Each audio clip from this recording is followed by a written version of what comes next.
I'm also going to be using 2 empty picture frames. I'm going to be attaching the wood to the picture frames using corner braces. I have the small one and the big one, so I'm going to go for the smaller ones.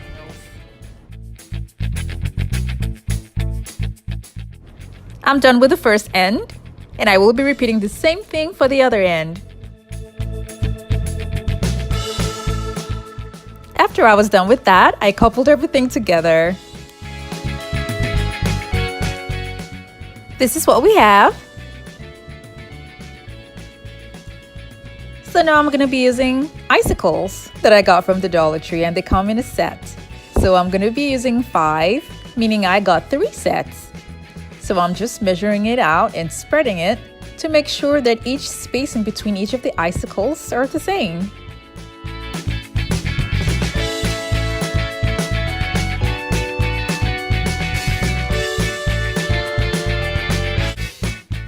These are garland beads that I will be using for the project, and the link is going to be in the description box below.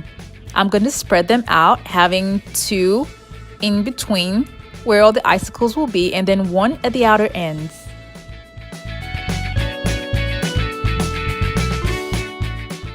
I'm using zip ties to hold the icicles. I'm using red zip ties because the white one is kind of big to go into the hole, so I'm going to be using the red zip ties that I have at home.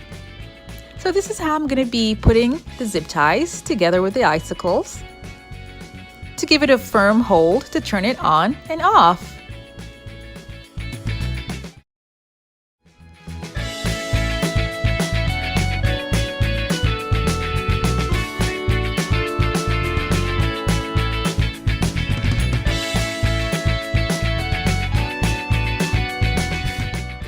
The next thing that I will be doing is attaching the garland beads, and I'm going to be using thumbtacks to do that, just for now before I glue it down.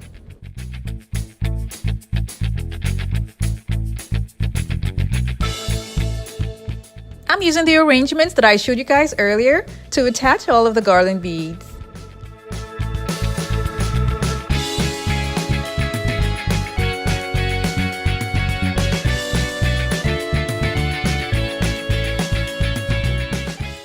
This is what it looks like, and then the space in between is going to be filled with larger gems that I got from Walmart.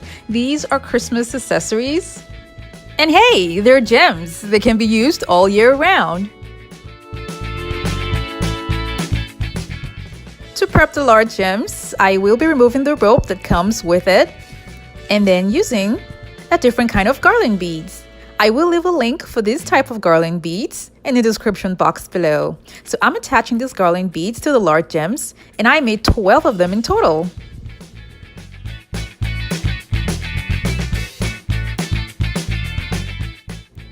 And they're all going to be attached at these points.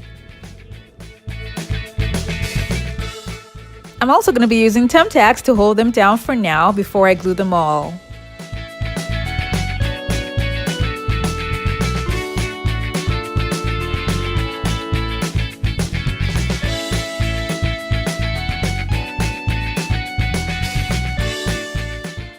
I left out the ones that are supposed to be put here and here because for some reason the wood at those points were kind of hard. So I'm going to be attaching them using zip ties.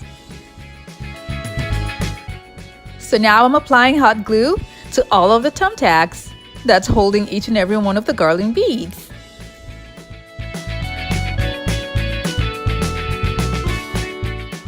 This is what it looks like after I attached the garland beads with zip ties.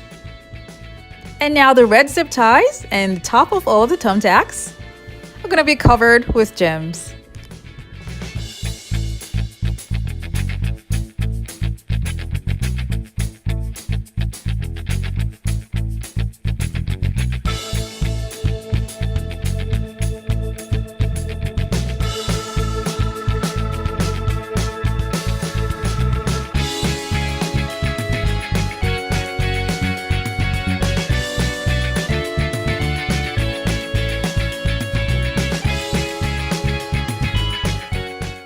This is just to make it look neat when you're taking a view from the bottom of the chandelier.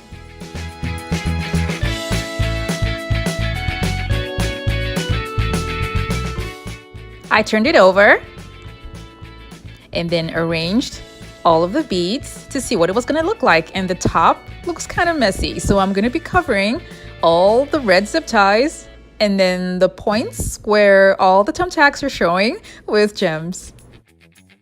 The red zip ties may show a bit, but it won't be that much.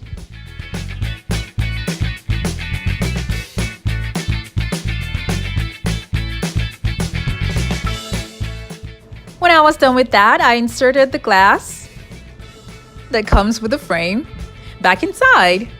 And this is just to give it a very good reflection when the light is turned on.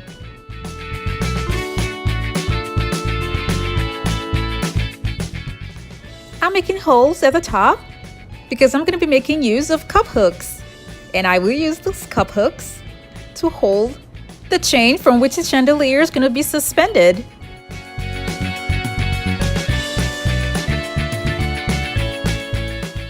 This is the chain that I'm going to be using, and I got it from Home Depot. It is a home improvement store, and they have all kinds of chains to choose from. To give my lights more reflection, I'm going to be using this piece that I got from a 16 by 20 inch frame that I used for a previous project. I located the middle and then I'm cutting it with a pair of scissors.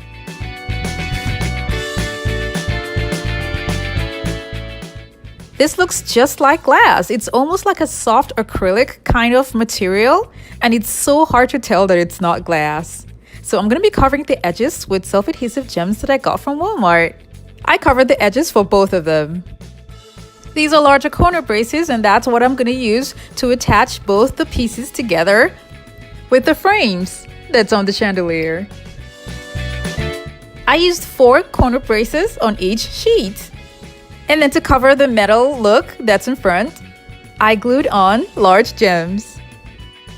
Like I said earlier, these sheets are so hard and it's hard to tell that it's not glass. This is how I'm going to be placing it. So I'm going to be applying hot glue because there's no weight on it or anything. So hot glue is going to hold both pieces together. I repeated the same thing for all 4 points of the chandelier. In case you're all wondering, I painted the wood white because the chain that I'm going to be using is white.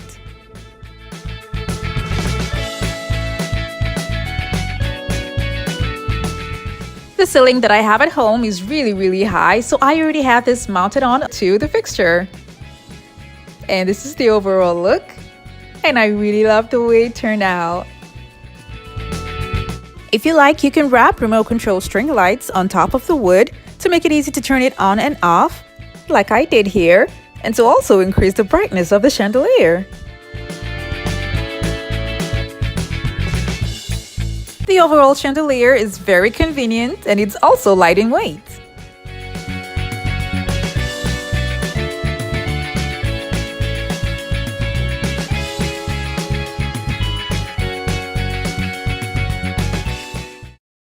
Thank you so much for watching. I have other videos linked in the description box below. Do check them out and don't forget to click on the subscribe button.